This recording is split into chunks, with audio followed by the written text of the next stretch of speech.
ছোটবেলার দিনগুলো ফিরে পেলে কেমন হতো বলেন তো? আমার তো খুব ভালোই হতো।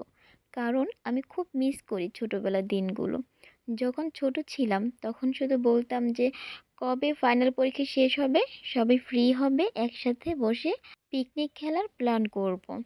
কত টাকা লাগবে, কয়জন খেলবে, কার কার ঘর থেকে চাল ডাল তুলবো, কয়েকজনের আয়োজন করা হবে, আর বাকি কী কী কেনাকাটা করতে হবে, এইসব নিয়ে একটা প্ল্যান করতাম। আমরা ছোট রান্না করতে পারতাম না, তবে আমাদের বড় যারা ছিল খালামারা, তখন তারা আমাদের সাহায্য করতো, বলতো এইভাবে দিয়ে রান্না করো, এইভাবে দিয়ে রান্না করো। তাদের সাহায্য নিয়ে আমরা রান্না করতাম। তারপর ওই খাবারগুলো খুব মজার ছিল। যেমনই রান্না করতাম না কেন, খেতে খুব ভালোই লাগতো। এখন বড় হচ্ছি আর জীবন থেকে মনে হচ্ছে সব আনন্দ, ভালো লাগা হারিয়ে যাচ্ছে। তো এখন আমার খালাতো মামাতো ভাই বোনরা সবাই পিকনিক খেলতেছে, ওদের পরীক্ষা শেষ। আর রান্না করছে দোলা। দোলা আমার খুবই ছোট, আমার মামাতো বোন, তবে খুব সুন্দর করে রান্না করতে পারে। আর রান্নাটা আসলে খুব মজার হয়।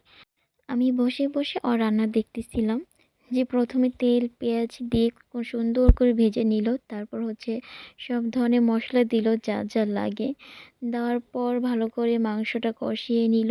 তারপর হচ্ছে সবজি দিল। সবজি দেওয়ার পর আসলে দেখতে খুব ভালো লাগতেছিল, এত সুন্দর একটি কালার আসছিল। দেখতে মানে খুব ইচ্ছে করতেছিল যে আমি এখনই খেয়ে ফেলি, মানে এত ভালো লাগতেছিল। মানে ও এত সুন্দর করে রান্না করতেছিল। রান্না দেখেই আমি বলতেছি যে খিচুড়িটা অনেক মজার হবে। তো আমিও সত্যি ওর মতো রান্না করতে পারি না। আমিও বারবার দোলাকে বলতেছি যে, দোলা তুই আমার এত ছোট হয়ে এত সুন্দর করে রান্না করতে পারিস বোন, আমিও তোর মতো রান্না করতে পারি না।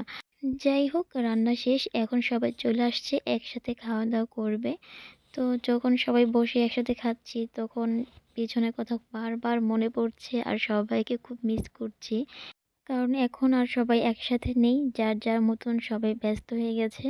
তো আমি এটাও জানি যে আমার মতো অনেকেই সবাই পিছনের কথা মনে করছেন আর খুব মিস করছেন।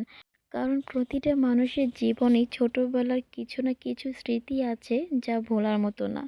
আমি এটাও জানি যে এখন সবাই ১ সেকেন্ডের জন্য হলেও পিছনের ছোটবেলার দিনে ফিরে গেছেন আর স্মৃতিগুলো মনে করে খুব মিস করছেন। তো আমার ছোট ভাই বোনদের পিকনিকটা কেমন হয়েছে আপনারা সবাই জানাবেন আর ওদের জন্য সবাই দোয়া করবেন। সবাই ভালো থাকবেন। আল্লাহ হাফেজ।